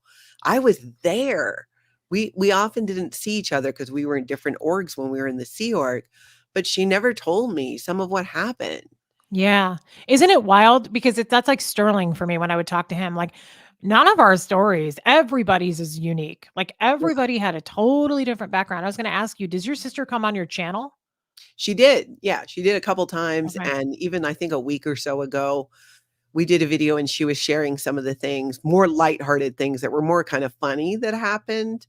But she's been early on. In fact, when I first started in December, I think she came on and it could have been January, maybe twice, and shared some serious stuff I never knew. She That's was hard. choked by somebody from OSA, the Office of Special Affairs, when she was 16. She Oh was my working on a gosh. project, a bunch of them were, and everybody left, and this guy was on that project, but he was a member of the Office of Special Affairs, and he came up behind her, and he put his hands around her neck, and he started choking her Oh to my the point god. where she was getting lightheaded and thought she was actually maybe gonna die, and this weirdo just let out this really weird sigh, she said, and then walked off, and it never got spoken about. She never told anybody. I mean, it's just really a multitude of things because she was trafficked into the Sea Org when she was 14 years old. There you go. Like my And sh sister. Yeah, and she was by herself, and she was really shy, and you guys who've met my sister is amazing, but she's more quiet, she's more shy, she's starting to come out of her shell with the channel now because she's getting more used to it, but, My she sister's really quiet too. She's kind of the opposite of me. She's very shy and quiet, but good for I that's why I wanted to ask. I really wanna have her on, but it's I'm not gonna ever push anybody to do something they're not comfortable with, and I'm not sure that's why I asked you, like, I wonder how comfortable your sister is coming out and talking about those things. It's not easy to talk about those things, especially for some people. For me, if I find it therapeutic to talk through it, Yeah, but that's yeah. not the case for everybody. That is really true, that is true. And my she's done a lot of therapy, and I think that's part of it too, is she had dealt with a lot of it, and it's just I think because of the channel and talking about it, and she's watching videos, and she's like, "Oh, yeah," and then it's just all starting to come out, and it just blows me away, the things that I'm like, "I was right there, we were right there," and things would happen to us, and we wouldn't tell each other because we weren't allowed to. We weren't allowed to You couldn't Mhm. tell somebody what was happening. You would Nope, get in that's a trouble for that. fact. Yeah, you couldn't. You couldn't talk about your case, you couldn't share any of that. That's crazy, Nat. I didn't know that. At least she came on to talk. I'd love to have my sister on, but I'm not pushing it. And again, maybe it's gonna take some of us one-on-one talking. Like I Mm, say, I haven't been in the same city or state with yeah, her since I was 7. So, it may take us getting to know each other a little bit. I don't know her that well. I know my sister, but, like, we haven't lived we haven't shared anything together. This is amazing that I live here now. And but yeah, the only thing is she has 2 little kids. She has a 1-year-old and a 3-year-old. So, she's busy and she works and she's married, but when it's good and when it's on her time, I want to have a conversation with her about it and just see if she'd be willing. And I don't necessarily want to share her story. I want her to have her voice. Whenever she's ready, I don't really want to speak for her. And I couldn't even anyway right now if you asked me questions. I don't know. And that's sad. Yeah. Is she older or younger? She's 4 years older. She's 4 years 44. older. Okay. So she wouldn't have been there. Would have been after probably we were already gone because, yeah, I'm 10 years older than that, and my sister's 2 years younger than me, so Okay. I A don't think little we bit would have crossed different. paths. Yeah, it would Yeah, have a been a little little bit bit different. later. She would have been there in the what, mid to late 90s? Yep. Yep. Yeah, The and I mid was 90s. already in yeah, I was already in was I still I was where was I then? Well, I was probably in Minnesota. I was in Minnesota from 93. Did you not know the Argises? Because originally they were from Iowa. That's my in-laws. Mhm. And they would go to Minnesota. They went to Twin Cities org forever to do their services. God, how did I not know them? Unless it was I don't know. after I mean, I left in 2010. Yeah, I That don't was know. 14 years ago. They could have been Oh going. yeah, they were gone by then. She was on staff by 2010. I'm talking like early, like 80s. Oh, yeah, no. I wasn't in Minnesota till 93. Oh, okay, yeah, no, it was before that. It was way before that. That's Yeah. why. Interesting. Okay. Yeah, this is such a I would like to have this chat again with you sometime since we just got into it, but Yeah. it's just interesting. Like I said with Sterling, we would compare stories and I didn't it's like, "Whoa, I didn't know that." It's so different. People assume, I think, and that's why I say a lot on my channel, like, I never say "we" when I talk about Scientologists because 'cause I'm like, "me," because everybody's experience is Yeah. so different. You assume, like, "Oh, it must all be the same growing up and all that," and it's not. Like, my dad was extreme and hateful. A lot of Scientology parents were not like that. Mm-mm. He was mean, and used it against us and called us a bank all the time, and I remember I didn't even know what that meant, like, he was just harsh and not the rest. I didn't ever see that with a lot of parents. Like Sterling's parents were super kind to him. Mhm. So, I mean, not everybody was like that. Yeah. No, that is very much true. I would look at it like this too. You look at that in hearing that and, what you went through, especially with your dad, because he added a whole 'nother layer to the abuse of Scientology by really Mm. weaponizing a lot of Oh my god, yeah. Scientology It's a good and word for using that. it against you that way. And you're Mhm. right, a lot of other Scientology parents weren't trying to do that. They love their children. They believed that Scientology was best for their kids and that they were doing it And they because pushed it. yeah, They they really want pushed it. best for their children. Yeah. Yeah, I mean, and my dad included, I was always doing courses and stuff at a young age, but I feel like other parents were more, like, uplifting about it, like, "We're going to church, and this is what we do," and, like, I don't know, maybe because they loved their kids, Yeah. but I just remember he was, like, not nice unless I had completed a course or was doing some training at home or Mhm. studying it or, and I don't like, again, this is weird, but, like, I remember being sick once, and I think I was in 1st grade, maybe 6, and he was like, "You're a downstat. You're a bank. Go pull weeds." Like, I just wanted to lay down. And he was like, Mhm. "Absolutely not. You will be productive." And like, I had a fever and he was like making me pull weeds. And I just remember like there was no TV. That was never allowed. Like it was just, he was extreme. He was very Mhm. extreme. And just, I would almost say to the degree like hateful. I remember being like this all the time, like just scared. I just remember being always afraid because he was just yelling, and spouting off LRH all the time, like all the time. He like intention is cause. I was like, okay, Alright. okay, yeah, okay, I get it. Like 6 years old. It's like, Mhm. what does I that think mean? I think that when we do go eventually to the Nashville org and that we should stock up with water balloons, and the second your dad comes around the corner, boom. Is that We don't need assault? it. We don't Oh, probably. Maybe a Nerf gun. That's not any better. Because my dad would love nothing more than to press charges and like put me in jail. So if I Oh, did he something totally like that, would. Yeah. yeah, he I totally just would. feel He like would. because he was such an a-hole that there's something Maybe I don't know. we should wear ski masks.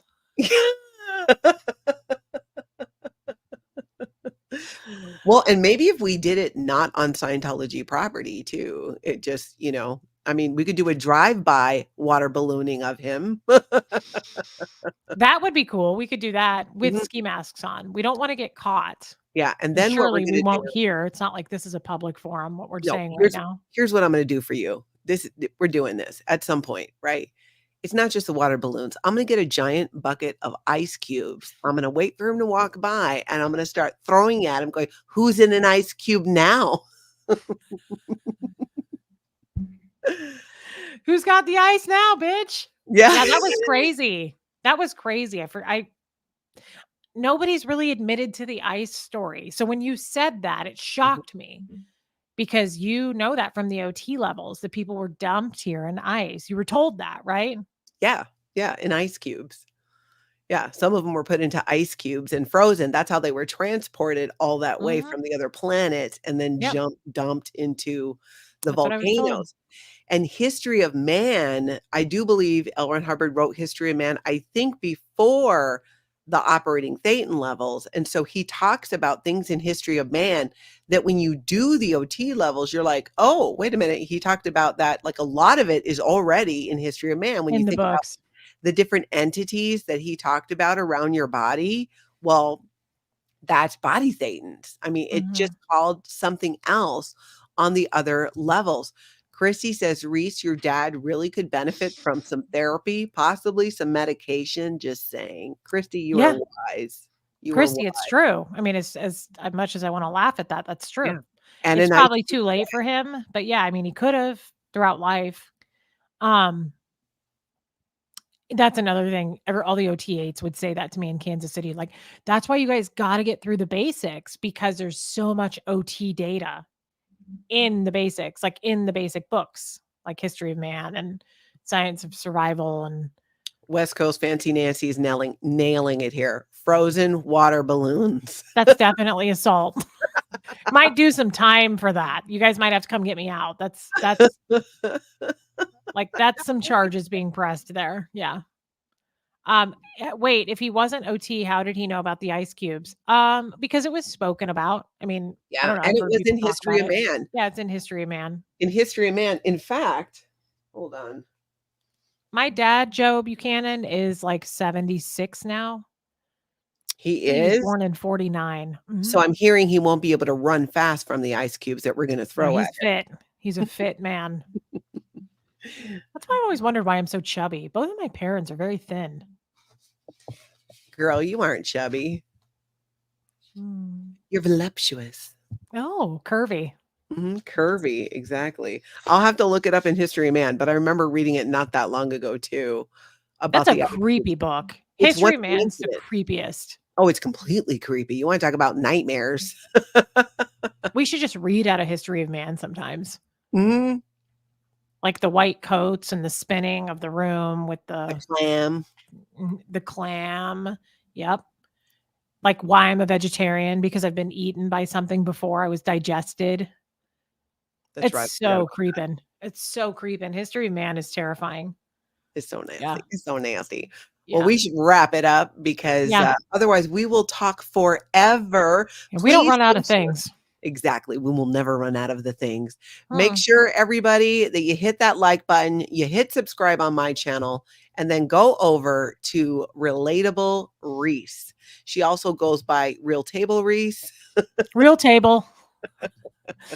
Tampa Bee got drunk one night and coined it that, and it's never changed. It's never changed, and be sure to check her out and follow because I know, and I've told you this, Reese, too, that I find a lot of your content to be incredibly entertaining and a break often from a lot of I do a recap about Scientology cult news pretty much every day, and then I do Yeah. interviews throughout the community and other Heavy. collaborations.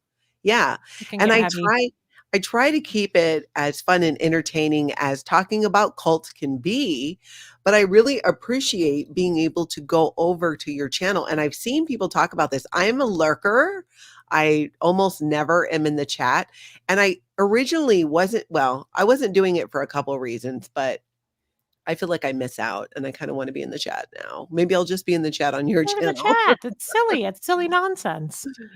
You should come over to the chat. No, I get it. You do some heavy stuff, Nat, and I feel for you. I think about that. I think about Aaron too. Like you guys just you go all in, but thank God because you're doing the Lord's work. Honestly, I'm just over here popping gummies and go to the vet. So I'm not.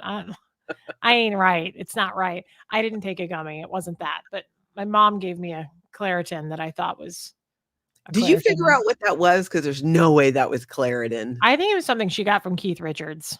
Yeah. It sounds like she might have mixed up her pills. I think she did. Honestly, I don't know what it was, and I didn't wanna bring it up to her because I don't wanna make her feel bad, but, Yeah, yeah, I that she popped roofied something you? that was not a Claritin. It was not a Claritin, and, it was bad. So that's what we do over on my channel. So if you ever, yeah, need that break, Yeah, which I I do, and that's why I accomplished like it. nothing. You're doing the Lord's work, and I'm doing absolutely nothing, but I came from ice. What do you expect? Can't have a lot of high expectations. I was floating around, I sunk the Titanic. I'm not gonna get a lot done. That you blew up planets, you know? He told me that.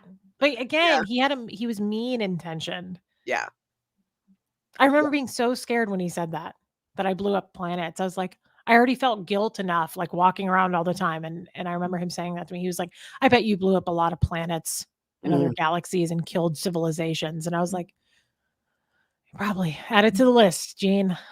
yeah, so we'll Terrible. take some planet. Maybe this will g maybe this isn't assault. What if we took you know how you can blow up, like, literally I blow up love a how Natalie's trying to figure out ways.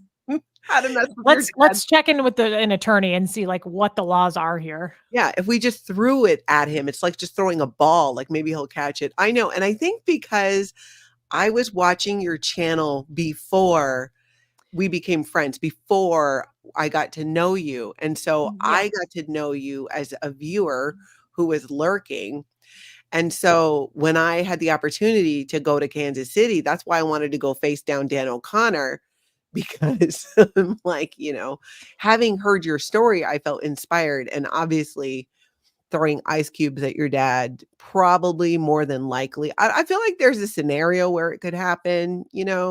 What if we just like could we just like egg his car?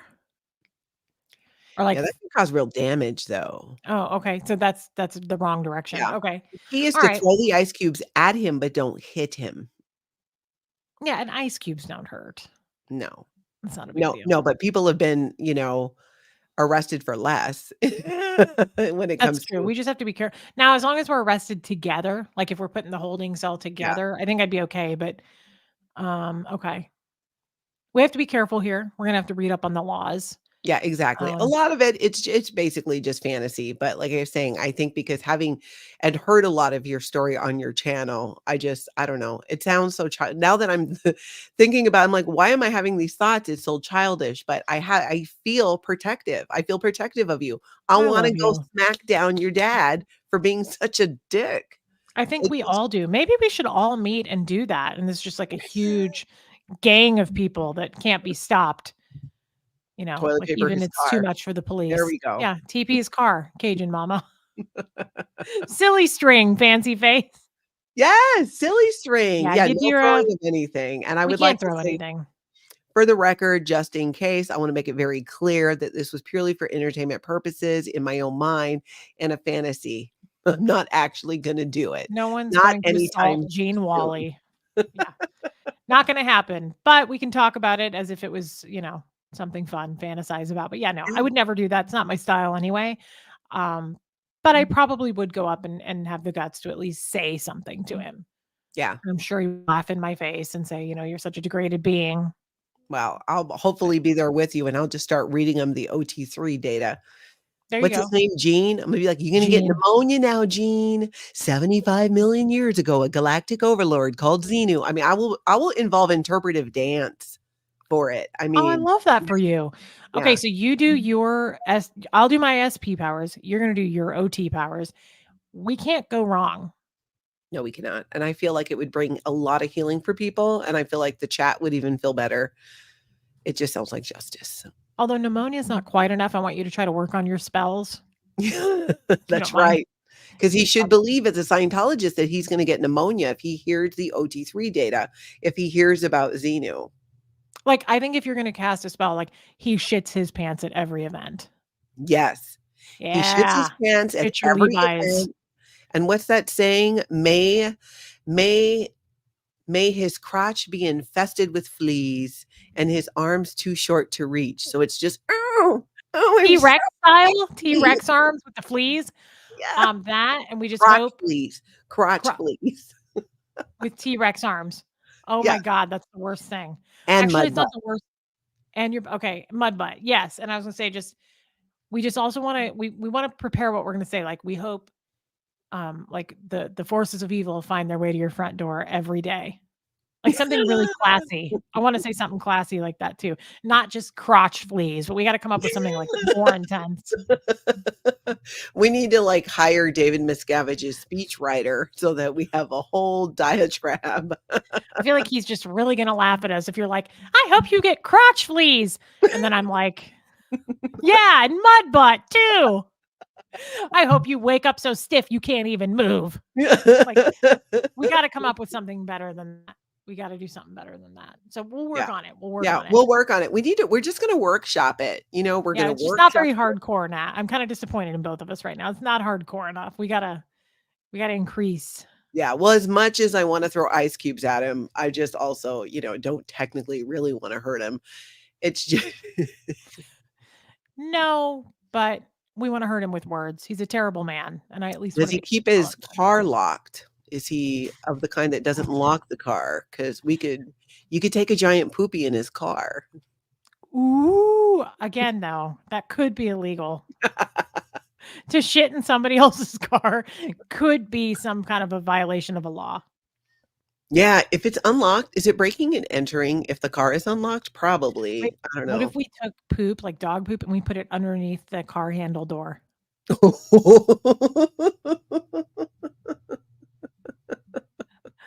Okay, I think the cops are gonna be knocking at my door. So, guys, it was all a joke. We're kidding. We're We're totally kidding. joking. We have no intention or plan to do this whatsoever. It's purely for entertainment purposes only. Purely entertainment. Purely But send us entertainment. your ideas. Yes, but research the laws and get back with us on this. Exactly. I love you, Nat. I love you Love guys. you, everybody. Thank you so much for being here. Reese, I'll see you in a moment. We will shut this down. Thank you, everybody. Be sure you head over and sub to her page. If you're not already on my page, do so as well. And I'll see you guys all tomorrow for the recap, 10 a.m. Central Time. Nice. Bye-bye. Bye, guys.